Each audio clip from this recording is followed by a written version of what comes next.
Bora lá, nação, reagir aqui agora. Mídia Paulista Esportiva trazendo todos os detalhes da vitória do Flamengo, que amassou, atropelou o Vasco. Créditos na descrição para ESPN, linha de passe. Convido você, se for novo, a se inscrever no canal, ativar as notificações e curtir esse vídeo. Dito isso, vamos reagir aqui agora aos melhores momentos do Flamengo.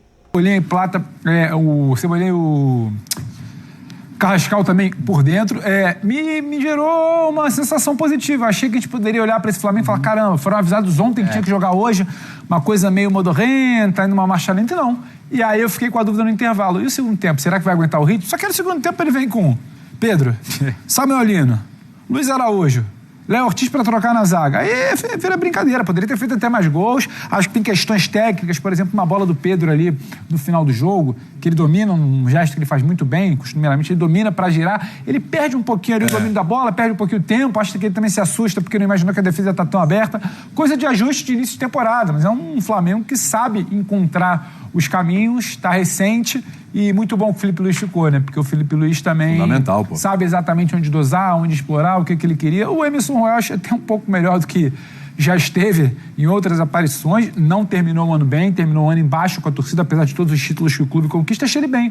Hoje, quando o Flamengo girava muito para a direita para balançar essa zaga, me surpreende positivamente. E o Vasco, que é muito inferior tecnicamente ao Flamengo, um elenco mais curto, opções técnicas piores, tranquilo. Em algum momento até que no que se propõe a fazer, que era quando conseguir escapar, teve também muitos erros técnicos do GB, que acabou saindo ali. GB teve uma oportunidade. Ele sai em virtude da expulsão até, né, naquele momento. O Vasco conseguiu escapar em alguns momentos do primeiro tempo, pouco, mas escapou e criou chances boas até. Então, dentro do que poderia fazer também no primeiro tempo, gerando esse entretenimento que o Léo cita. Uma boa noite de futebol, de tantas noites que a gente vira e fala erro técnico, falta de entrosamento, teve que rodar o time. E daqui a pouco acho que a gente vai entrar no debate a ordem de cima para baixo do BAP acabou dando resultado. Vamos chegar lá, que o próprio Boto assumiu aí em entrevista antes de começar a partida também, né? Citou vários personagens aí que a gente vai pautar aqui durante o Linha de Passe, porque como terminou o ano do Cebolinha, como começa esse, Cebolinha que podia estar envolvido em alguma transação, envolvendo o Emerson Royal também, que terminou um ano muito mal, muito cobrado pelo torcedor e tudo, tem um bom primeiro jogo aí nessa temporada, tem muita coisa pra gente conversar, mas aí, Birner, no seu boa noite eu te pergunto, o Flamengo já começou a temporada à frente dos outros? Tudo bem? Bom, mais uma vez cumprimentando todo mundo. Ele começa à frente por causa do elenco, pela manutenção do treinador. Isso é importante também. Começa à frente porque é a primeira vez que usa o time titular. O time titular não, jogadores titulares. Acho que dosando, porque talvez ele vai começar a usar um pouco mais, uma parte no primeiro tempo, outra parte no segundo tempo, já promovendo uma disputa por posições, porque no Flamengo ninguém vai ter posição cativa na equipe. Eu acho que começar num clássico e ganhar o clássico com o volume de jogo que o Flamengo teve, transformando o goleiro adversário no principal jogador da partida, mostra que o Flamengo começa à frente das outras equipes. Não significa que ele vai fazer todos os jogos bons. A gente sempre fala tem outro clássico no fim de semana. É impossível no futebol brasileiro um time ter estabilidade, mas como o Pedro disse, para o primeiro jogo, e aí eu já estou pensando na final da Supercopa. Birner, olha a sequência. Ele jogou hoje contra o Vasco, pega o Fluminense no final de semana, estreia contra o São Paulo no Brasileiro no outro meio de semana, e no outro final de semana, né? Tem o jogo contra o Corinthians. Eu de rodar primeiro e segundo tempo. Eu não acho a Supercopa a coisa mais importante do mundo. É bacana. Mas para mim ela é, por exemplo, mais importante que o estadual, e é um jogo contra o Corinthians. Então, já pensando nisso, olhando um pouco para frente e olhando o estágio do Corinthians e olhando o estágio das outras equipes do estadual carioca, eu acho que o Flamengo começa um pouco à frente dos outros. Quando você me pergunta sobre isso, sendo bem detalhista, talvez olhando já o começo do Brasileiro, que é daqui uma semana, Palmeiras também, se quiser competir, apesar da goleada de ontem, eu acho que vendo que o Palmeiras produziu no começo, imagino que vai começar jogando bom futebol também. Olhando pra frente ou pra frente. E o Cruzeiro abaixo, tá? Pra pegar os três favoritos do Campeonato Brasileiro. Não, perfeito. Jean, porque... Por enquanto. Até pegando esse gancho aqui do Birner, olhando logo ali, né? Tão lá na frente, é logo ali.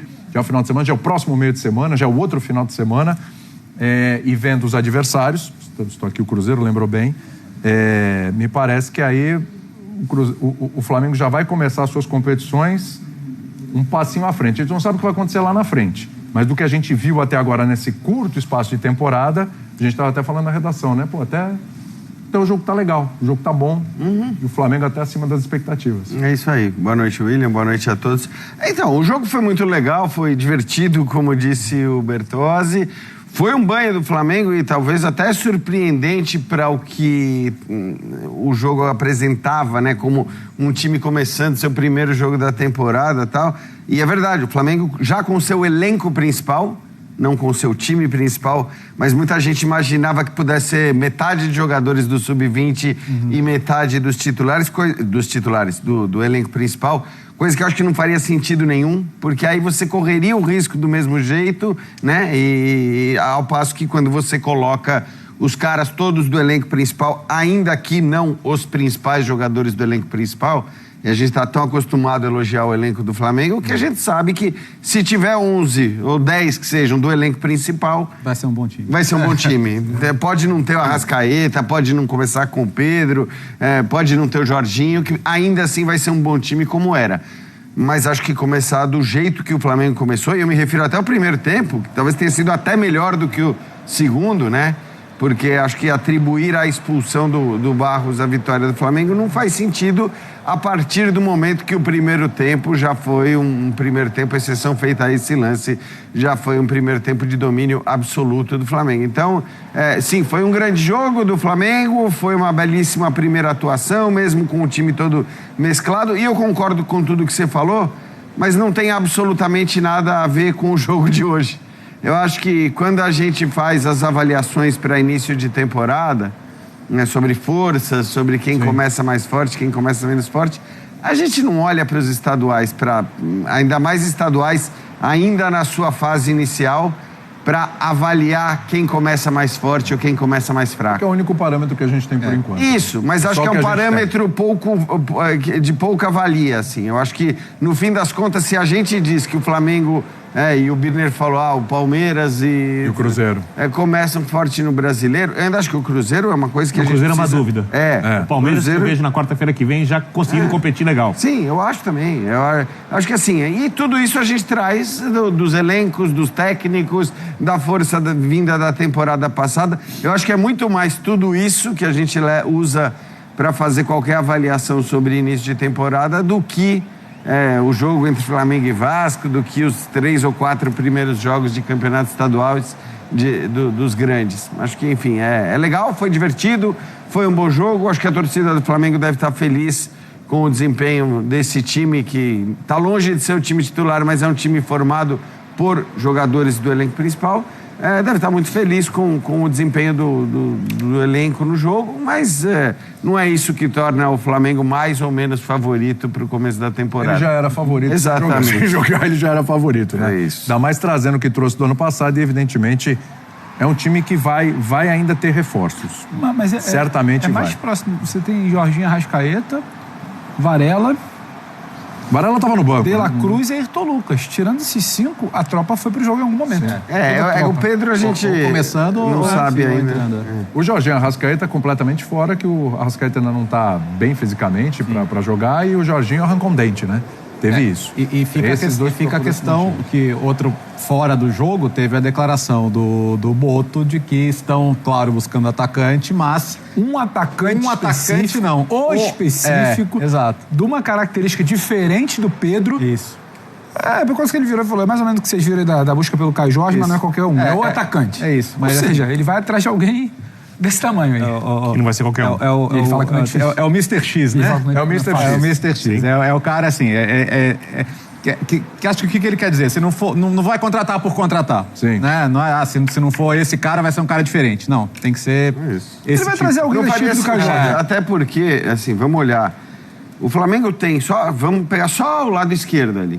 Uma disputa, né, entre 3 jogadores de alto nível. Eu tô tirando o Bruno Henrique dali, né? Já tô tirando. Que ele quase faz o centro quando o Pedro não tá. Exato, que faz o centro quando o Pedro não tá e que pode até ser uma opção para lá. Então, de fato, acho que é isso. O Flamengo tem que dar o tiro onde ele sabe que é algo que vai fazer diferença, porque trazer mais opção pro Felipe Luiz não faria sentido. Tem necessidade. Se você traz um cara que é uma opção tática, que foi o que ele falou, e aparentemente um nome muito grande, um nome muito pesado, aí é outra história. Eu acho que o Flamengo tem desafios assim um pouco diferentes de 90% dos times da elite do futebol brasileiro.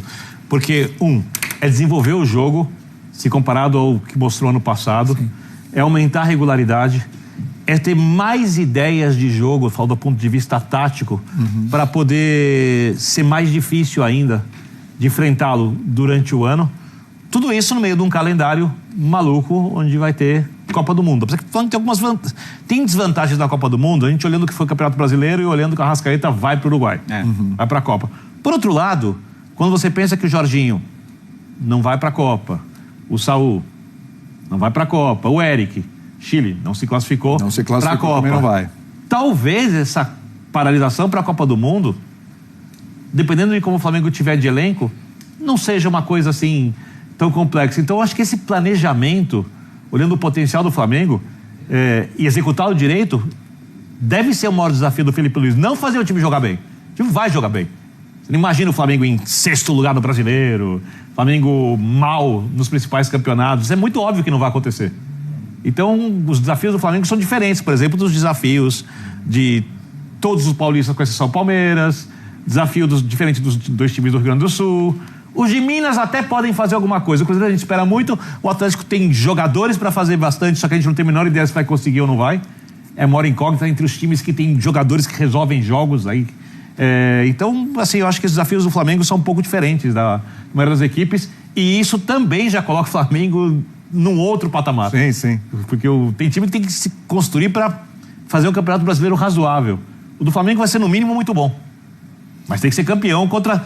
Aí, eu sei, eu tô vendo aqui no YouTube muita gente, porque eu quero que o flamenguista, quero que o Abel fique, não, porque o Abel não sei o quê. Assim, eu entendo a provocação, eu entendo que faz parte do futebol, eu entendo até que o Palmeiras, de repente, passe outro ano sem ganhar campeonato, mas é um clube a ser temido. Não dá pra olhar o Palmeiras e falar assim, não, ao contrário. O Palmeiras jogando mal ano passado, em boa parte do ano, fez uma pontuação sensacional no Campeonato Brasileiro e podia ter conquistado o título se não fossem ali as rodadas finais quando tropeçou contra equipes menores. Ou seja, eu diria que dentro do elenco do Flamengo eu tenho absoluta certeza que o respeito é enorme e o torcedor pode tirar onda à vontade. Porque o Palmeiras tem um espírito extremamente competitivo, né? Isso vem do espírito do seu treinador, por exemplo, né? Que contagia ali todo mundo, né? Ele consegue incutir isso bem na cabeça dos jogadores. O Palmeiras ainda ali é o principal rival, e o Cruzeiro, vamos ver o que vai fazer durante o ano, mas... Pode entrar nisso, né? Exatamente, é postulante a isso ainda, dependendo do que vai fazer a gente vai ver nesse primeiro semestre ainda. Mas esse desafio do Flamengo de subir o sarrafo é pela qualidade do jogo... É jogar, porque os títulos evidentemente vão se equipar, vai brigar pela Libertadores, Brasileiro, tá tudo certo, é por aí, mas é melhorar ainda a qualidade de jogo, aquela coisa mais próxima do, vamos dizer assim, do show que o torcedor quer ver. Eu acho que a gente nunca saiu do debate de 2019, né? Da idealização, daqueles meses. História do DNA e tudo. Caramba, o Flamengo já teve agora já conseguiu até ter uma temporada igual, né? Em termos de resultados. E manteve o treinador. O Luiz não idealiza esse tipo de jogo. Então.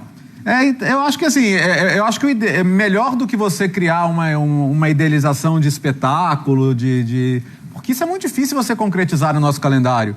Que você joga, que você joga toda semana 2 vezes. É muito difícil. E naquele ano especificamente, vamos lembrar, o Flamengo sai da Copa do Brasil, então ele tem 2 competições, mas não tem a terceira. Aqui o Flamengo vai focar em tentar chegar em tudo, vai ter pausa no meio do ano, então até lá é jogo atrás de jogo. Eu acho que ele tem que focar mais em regularidade do que em espetáculo, em perfeição, que é inatingível. Ele tem que pensar em ter todo mundo bem, em jogar bem sempre e em já começar forte o Brasileiro, para não ter que depois correr atrás, para ter que se recuperar de um começo mais complicado. Mas eu acho que assim, eu acho que o Flamengo parte de um sarrafo já muito alto. Eu não sei se quem tem que correr atrás são os outros. Eu achei hoje um dia bem preocupante. Quem torce contra o Flamengo.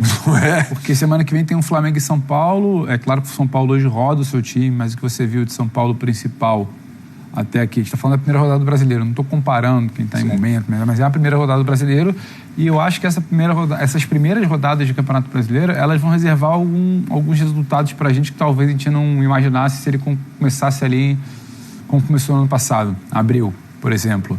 Eu acho que vai ter um pouco mais de surpresa por questões que a gente viu ontem. Um Palmeiras que às vezes pode ser surpreendido por um time bem organizado, com dificuldade para atacar. Não é tomar 4-0 de alguém, mas um jogo que ele vencesse em condições normais, talvez início de temporada, tentando entender o que é. E eu acho que vai ter menos surpresas em jogos do Flamengo. Então, é um Flamengo que vai olhar de novo com carinho para esse Campeonato Brasileiro e talvez dê uma esticada ali, que é quando chegar ali em abril para falar de Libertadores, ele esteja numa situação até razoavelmente ok, boa, primeira, segunda, você está contágio não, mas vai estar se mantendo ali para dar um tiro final em algum momento, como acontece em competições. E isso que me chamou a atenção, porque eu ficava com uma dúvida de como é que esse time vai reagir hoje, uma decisão institucional ontem, jogadores são avisados para entrar em campo hoje, na tarde de ontem, e tudo isso impacta a programação, a sua cabeça, como você está concentrado naquela semana para aquele jogo, e não. Um Flamengo de muita pressão, de saber o que está fazendo, encaixar sua pressão, dificultar muito para o Vasco. O Birner falou, eu acho, de consolidar sistema e testar opções de jogo. Um Flamengo que girou uma bola numa velocidade hoje para pegar a defesa do Vasco bagunçada para cruzar, como eu falei aqui no comentário inicial, que eu não vi exatamente em todos os melhores momentos do Flamengo no ano passado. E eu vi um Flamengo que criava muito, perdia muitas chances, mas criava a partir de muita velocidade também. O Arrascaeta, pifando, distribuindo. Então, achei interessante. Já não é algo que foi trabalhado em um dia ou em 10 dias ou em uma semana. Mas algo que foi tentado ser feito. O lado esquerdo do Vasco é muito frágil, mas que aconteceu. Então, assim, é uma boa notícia para o Flamengo e é péssima para quem já vai precisar semana que vem olhar e falar, poxa, meu time tropeçou aqui, talvez já tenha que começar a secar o Flamengo. Não vai ser tão fácil, imagino, por enquanto, secar esse Flamengo. Ô Pedrão, antes de distribuir para a galera aqui, só uma coisa, essa conversa, esse comum acordo sobre a retomada da cavalaria no jogo de hoje, tá tudo bem internamente, tá tudo acertado, ficou algum climão aí? Não me pareceu um comum acordo, porque foi uma imposição, até uma informação... Foi imposição mesmo. Foi uma imposição institucional do presidente BAP, não era a ideia da comissão técnica, então foi imposto que esse planejamento fosse alterado. Então não teve exatamente um comum acordo. Só para entender uma coisa, Pedro. Claro.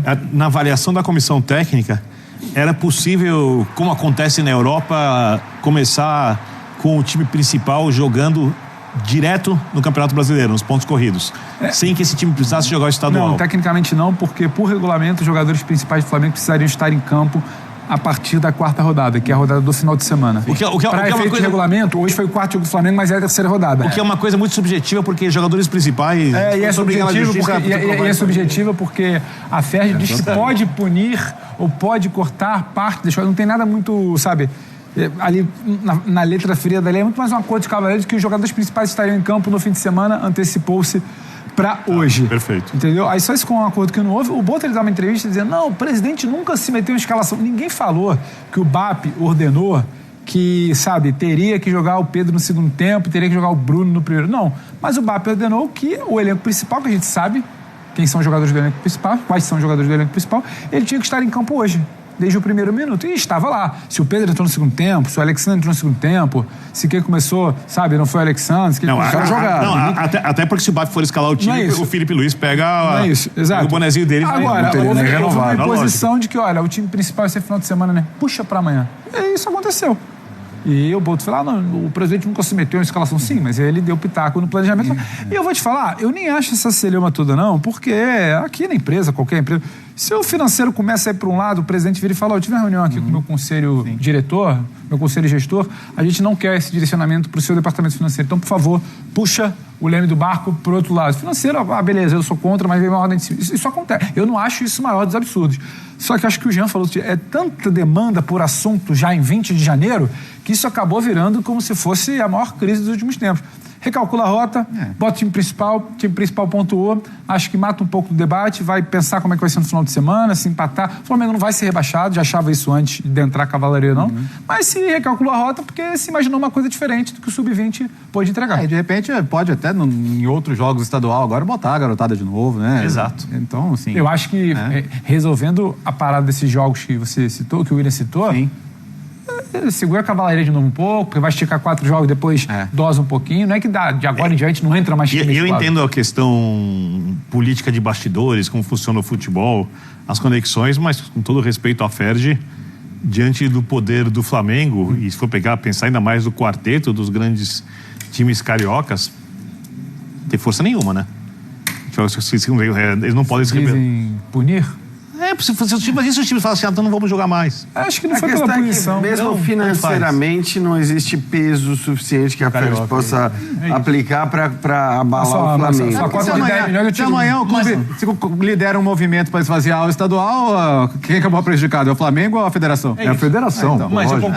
eu concordo, acho que o Gé ia falar, a política de boa vizinhança, essas coisas resolvidas assim é melhor para todo mundo. Até porque não tem drama nenhum. De novo, vou repetir o que eu falei na segunda. A gente cria celeumas onde não deveria haver. Quer dizer, é normal. O Flamengo começou com um certo time. Esse time, do qual possivelmente se esperasse mais contra equipes menores, não rendeu. Falei, tá bom, então põe os caras aí, vai. Põe os caras num jogo, eu saio da lanterna, vou pra terceira colocação, o negócio Mata o tá debate. praticamente resolvido, acabou. Quer dizer, qual é o drama? Qual é a coisa? Parece que é um erro crasso de planejamento. Parece não que o vejo nada Flamengo disso. viajou pro Catar e teve que voltar um dia antes. Não é nada disso. É assim, eu vou jogar com os meus reservas achando que... Os meus garotos, achando que esses caras vão dar conta. E dar conta não significa ser primeiro, segundo, se classificar de antemão.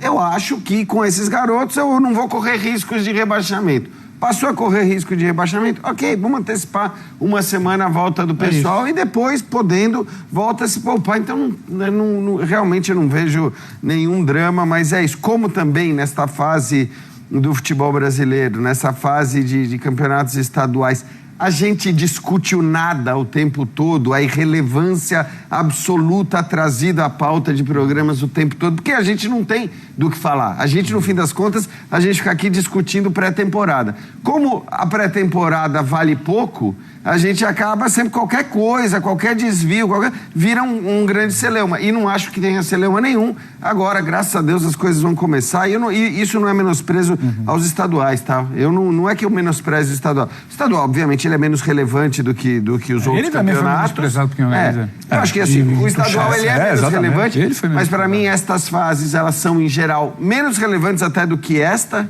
que por ser mais curta acaba gerando tensões maiores de um lado ou de outro. O São Paulo tinha perdido um jogo, tinha gente falando em rebaixamento.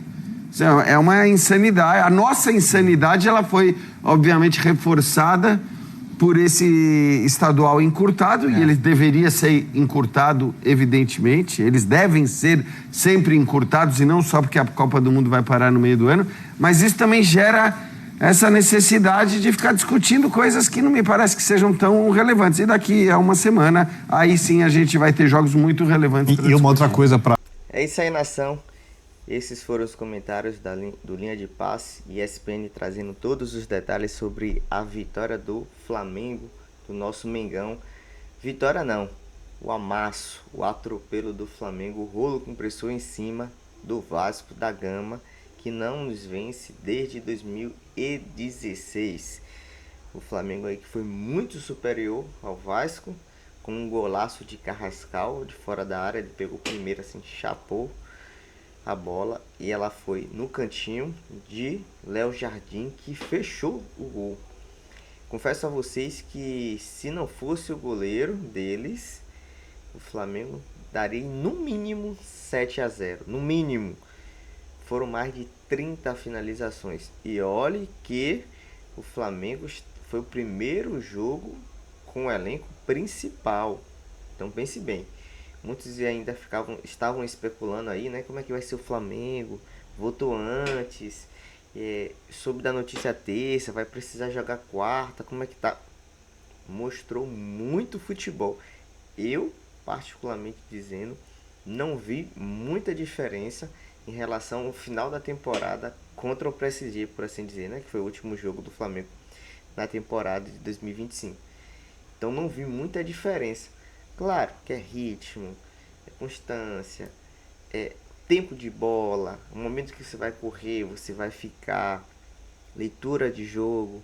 Mas o Flamengo foi muito bem e amassou o Vasco. E no segundo tempo, o jogador do Vasco fez ali, foi infeliz, fez uma falta em cima de Carrascal, que ocasionou a sua expulsão, tomou vermelho direto. O juiz estava em cima do lance, então não tem repercussão de foi ou não foi lance para expulsão. Ele estava no lance, ele deu uma pegada maldosa na panturrilha do jogador, simplesmente colocou a trava ali e foi expulso diretamente.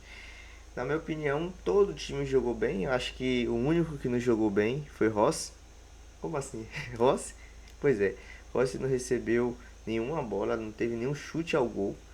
O Flamengo recebeu, ou seja, Vasco chutou uma bola no gol, que foi no início do jogo ali, mas a bola pegou no travessão, ou seja, Rossi nem fez essa defesa. Rossi então foi o único jogador ali que não se destacou, mas os demais jogaram muito bem. A estreia de Vitão, Emerson Royal me surpreendeu bastante de maneira positiva. Cebolinha muito bem, veio de uma final da Libertadores ali muito bem. Iniciou também essa temporada excelente. Carrascal, autor do gol. Plata, sempre doando o seu máximo, 100% ali, voltando, recompondo. E jogou muito bem. Bruno Henrique também no primeiro tempo se mostrou intenso, apesar de sua idade e início de temporada. E aí o Felipe Luiz no segundo tempo foi ali mesclando o time, foi mudando para dar mais gás e recuperar todos os outros jogadores.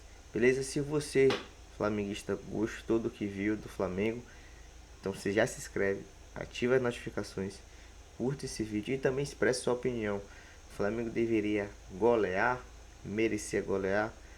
Então deixa aí a sua opinião nos comentários, beleza? Mais uma vez deixando os créditos na descrição para ESPN, linha de passe. Valeu, nação, fui!